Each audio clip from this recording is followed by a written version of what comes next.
Merry Christmas, everyone. I hope you're having a good couple of days. It's already the best time of year, isn't it? And then you add in the football and FPL, and it simply cannot get better. So I hope you had a good game week 18 and you're as excited about game week 19 and all the festive football as I am. This is my team selection video. So without further ado, we'll have a very quick look at how I got on in game week 18. We'll make that very quick, and then we'll look forward to game week 19 and some big decisions. For me, this could be the week to have a differential captain. This could be the week for me where I take in Trent and commit to a 4-point hit next week. So stay tuned for that one. And if you can, hit that like button nice and early. And thank you as well for subscribing to the Gianni YouTube show. So without further ado, a very quick look at my 18. Let's look at the good first. Dom Solanke. He rewarded his owners. They didn't get any points against Luton. Well, he rewarded them with some big ones versus Nottingham Forest. A hat-trick for the big man. So happy I'm on him early. And many now will move towards Dom Solanke. Of course they will. He's got a good fixture at home to Fulham, who just lost to little old Burnley. Could be one to even consider for the armband, Dom Solanke. So Solanke was a good win. Son was a win. Outside of that, Salah wasn't, because he had such high effective ownership, so his points worked against me because I didn't captain him. Watkins' captaincy was a nightmare. Injuries to Lascelles and Simicast, they both went off at 35-ish minutes. That sells. Clean sheet wipeout for Porro and Dubravka. Saka's blanking. It was a bad game week, right? But I can't complain too much with my overall rank at this stage. So, my plans moving forward, I want to show you my team in detail. But before I do that, I want to earmark 4 players. And there's a very good chance that from these 4, 2, if not 3 of them are in the next couple of game weeks. All right, these are the 4 players that I really want in my team. My Fab 4, if you like. So let's get started and have a look at who those 4 players are. And then we'll see my team and, of course, talk captaincy. So number 1, Trent Alexander-Arnold has been smashing it of late. Do you remember that time last season, like the last 10 game weeks? He moved into midfield or a central position, inverted right back. And we had to own him in FPL and we all jumped on him. He was scoring goals. He was creating from more central areas, getting more assists because of it. And when we saw him playing like that, we were like, he's already a good FPL asset. Now he's absolutely worth the money. Go and buy him. And we bought him and we were rewarded. There's a reason Trent is the most expensive defender in the game and has been for a few seasons now. Even at right back, he's a great asset. When he moves into the midfield areas, he's even better. And he verges on that must-buy status that very few players in the game I ever like to refer to as must-buys. Now, I've got a graphic here of Trent's performances against other players in his position. So other defenders in FPL, right? This is from FPL Radar. Go follow Radar on Twitter. Just shows how elite he is. When you come to his bonus points, for example, he's the best from all defenders. Key passes, no one makes more. Passes into the box, the same. His XG is super high, 75 percentiles. This is all percentile, right? If you're at 100%, you're the best. His expected assists is 99 percentile. I think it's only Trippier probably with higher. Clean sheets, really high, 93 percentile. He gets all the minutes as well. So good. Number 2, a player that's absolutely flying at the moment is Jarrod Bowen. Like, wow. In the Premier League against Man United, looked brilliant. In the Carabao Cup a couple of days ago against Jurgen Klopp's Liverpool, Klopp was like, he's my favourite player outside of Liverpool. Jarrod Bowen is a star.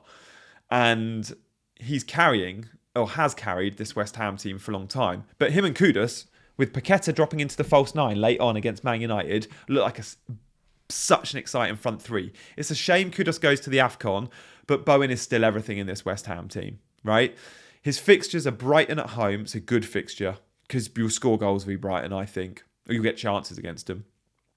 Sheffield United, Bournemouth, Man United. What a set of 4 fixtures that is for Jarrod Bowen. Someone I really want to get in my team. And look, for those selling Son and Salah around 2021, easy move to Bowen. And if you don't go Bowen, you might be looking at someone, well, I'll give you a couple of other midfielders. At number 3, we've got Odegaard. Again, no one will be buzzing about Odegaard because he's not gone and got a double-digit haul against Liverpool. But the fixtures for Arsenal are really good. West Ham, Fulham, Palace, right? And then again, let's go back to an FPL Radar graphic of Odegaard to show how good he is. Now, unlike Trent, he's not the top of his price band. So we're not looking at Mo Salah numbers, most expensive midfielder in the game. We're looking at a mid to upper price midfielder around the 8 million band. And when you look in his position of all midfielders, He's in the 90 percentile of key passes, for example. 80 percentile of bonus points, BPS, bonus point system, the way that's scored. He's high for shots. He's so high, 97 for passes into the box. His assists are going to be high. His goals are going to be fairly high. Last season, we saw him score as many as Saka and Martinelli.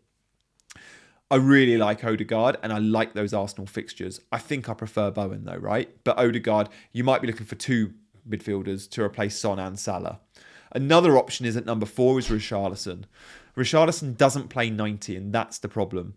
For Spurs this season, I think from the 18 Premier League games, so Richarlison's featured in around 15 of them.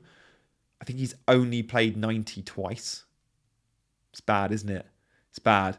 And he doesn't come off in the 85th minute. He comes off in the 75th minute quite often, around 70, 75. He had a bit of a knock on his back at the weekend, but there always seems to be something or a reason to hook him. But again, with Son at the Asia Cup, Richarlison could get more minutes and will be on penalties, I think. He's taken penalties for Brazil. He's a really good option. And what is he? 6.7 million? Good buy. I think I'm 1.1 short. I think I've got 6.6 in a move I want to make later down the line. I'll talk you through my plans. So I might be looking at someone like a Brennan Johnson, who I think could be just as good as Richarlison and is quite a lot cheaper. 2 assists for Brennan, by the way, at the weekend, looking really, really sharp. So look, they're the 4 players I like, or 5 if we include Brennan, right? We should probably call it not Fab 4, Fab 5, because I like Brennan as well. So Trent, and then it's 4 midfielders. And Richarlison and Brennan are both listed as midfielders, of course. And Bowen, like, arguably he plays in attack too. So how am I shaping up? I've got some dilemmas, guys. Got some dilemmas. In goal, Dubravka starts, sure. At the back, currently, I've got Gabriel. He's fine. Tsimikas, he's not. And Pedro Porro. So Tsimikas needs to come out. I've got Lascelles on my bench who needs to come out. And Taylor, who I don't want to play. Midfield, I've got Saka, Foden, Son and Salah. And then up front, Watkins, Darwin and Solanke. Currently, let's talk about my transfer plans. Then benching dilemmas. Then captaincy, right? I've got the exact funds, 3.7 million, to go Tsimikas out, Trent in. If Tsimikas drops in price tonight, I can absorb that, right? I can sell Tsimikas for 4.8 and still, if he drops to 4.8, my selling price of 4.6 is still the same. So I don't have to rush this decision, and Trent isn't forecast to go up tonight at the moment, right? All this could change. But at the moment, I can make a later call and see if we get more information. But at the moment, I'm thinking Tsimikas out, Trent in, right? I wanted to roll the transfer because if I rolled the transfer, I could then go Haaland in 20 and Salah out in 20. I could also then sell Salah for someone like a Bowen and sell Darwin for Haaland for free. If I go Trent, I can't sell Salah to Bowen. I'd have to go Salah down to a 6.6 mid or less, a Brennan Johnson. I'd be 0.1 short of Richarlison. And then I can sell Darwin to Haaland. But that would take 4 points. Is that worth it? Not having Bowen straight away in 20 and taking a 4-point hit just to get Trent for Burnley and then for Newcastle? I think it is. I think Trent's that good. And he could have had a huge score against Arsenal. He hit the bar. Got the assist. Any given game, Trent can get a 10 to 15 pointer. There's very few players in the game that can do that. And he's hot right now. I don't really want to play Taylor. I do want Bowen, but I could wait till 21 and sell Son for Bowen in 21. So I've still got all these key routes. Going Trent now makes complete sense. I think we can put a tick there. I think I'm going to make that move. What about my benching? Forget defenders and goalkeepers, like whatever. And by the way, so depressing to get big points on your bench. Like I just had, in the game week just gone, I've just had Areola's 8 points on my bench. Gabriel's 10 points and Taylor's 6. How depressing. How depressing. 24 bench points. Yeah, wasn't fun. Wasn't fun. I considered starting Gabriel. Of course I did, over Tsimikas. That was a bit of a coin toss. I went for the upside. Anyway, who to bench this week? I don't want to get it wrong. I can bench one attacking player of these 8. Let's go through them. The ones I'm absolutely, without a shadow of a doubt, not going to bench. Son, Salah, Watkins, and Solanke. Those 4 are set. There is an argument. Now, you're all going to be shouting at the screen going, just bench Darwin. Why does he love Darwin so much? Darwin's going to start against Burnley. I have to consider starting him myself. I know he's a seller and I know he's been a bad buy. But he is going to start versus Burnley. Luis Diaz looked like he went off injured. Gakpo could start with Darwin, but again would have started 3 in a week if he starts. Darwin's going to start versus Burnley. So do I start Darwin? Do I bench Darwin, who is, I think, now to start? Well, they should all start, right? Do I bench Foden, who looked really good in the Club World Cup? Really good. Assists, goals. If Haaland doesn't play, we could see Foden number 9, sort of with Alvarez. They sort of interchange really well. Do I bench Saka, who's been poor, and West Ham have just come off the back of a big win? Maybe that's a tough game, although it is at the Emirates. But Saka does look out of shape, out of form. Or do I bench Cole Palmer, who's got a good fixture at home, but Chelsea are unreliable at times? So it's one of those 4. That's going to be a late decision. Let me know in the comments who you think you're going to bench, who you would bench. You're all going to say Darwin. I tell you what, let me know in the comments if you think I should bench anyone but Darwin, so I can hear an alternative. Because I know there's a good chance I do bench Darwin, but I want reasoning for the other 3. Saka, Foden, or Palmer. You guys have probably got a benching dilemma as well. And I can't rank those 4. What I would say is you can't bench Watkins versus United. You can't bench Solanke, Son, or Salah, which gets us onto the captaincy debate, right? Now, I did a Twitter poll on the 23rd, right? So Christmas Eve, before all those fixtures, before Man United played West Ham and the full Saturday lineup of games. Now, this is a screen grab from the Twitter poll, which I took off the back of the Arsenal-Liverpool game, right? 71% of you said you'd captain Salah. 16% said you'd captain Haaland. And then Saka and Son got a little bit of love. I didn't include Solanke because I did this before Solanke's hat-trick. And I wasn't thinking of Solanke as captain. But not only did I see Solanke score a hat-trick, I saw the Fulham versus Burnley game, right? Fulham looked bad. But Burnley looked good, right? So if Burnley looked okay, does that mean Liverpool versus Burnley is going to be tighter than we think? Could that be just a Liverpool 2-0 win, right? Let's say that's a 2-0 win to Liverpool. Sure, great, Salah's a good captaincy, cool. But Fulham looked bad, and Solanke's just scored 3 away from home goals. Solanke now at the Vitality against Fulham, could that be a 3-0? If it is, then Solanke is in the captaincy conversation. And I'm telling you now, I'm not going Haaland because I won't own him. I'm definitely not captaining Saka.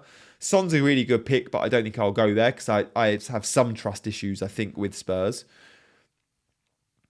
I'm going to be captaining either Salah or Solanke. And again, a bit like my sub, it's a bit of a coin toss. But I'm telling you, it'll be one of those 2 guys. I am very tempted on Dom Solanke, not just because he scored a hat-trick, but because Fulham are really bad and because Solanke's at home. Salah's away. Sheffield United are playing a bit. They're doing all right. They're shutting up shop. They did well against Villa to keep them out. Sure, Villa were unlucky not to score. But maybe this Wilder's Sheffield United slightly better than we think. And maybe at home they'll be better. And maybe Salah has one of those off days. Solanke, I can't see having an off day off the back of a hat-trick. So I'm really tempted on Dom Solanke captain. And maybe that will make it a little bit more fun for me. Because at the moment, my team's fairly templatey. I want to do things a little bit differently. You don't win FPL. And look, can I win FPL this season? No. To win FPL this season, you probably now need to be in the top 10k. I'm way short of that.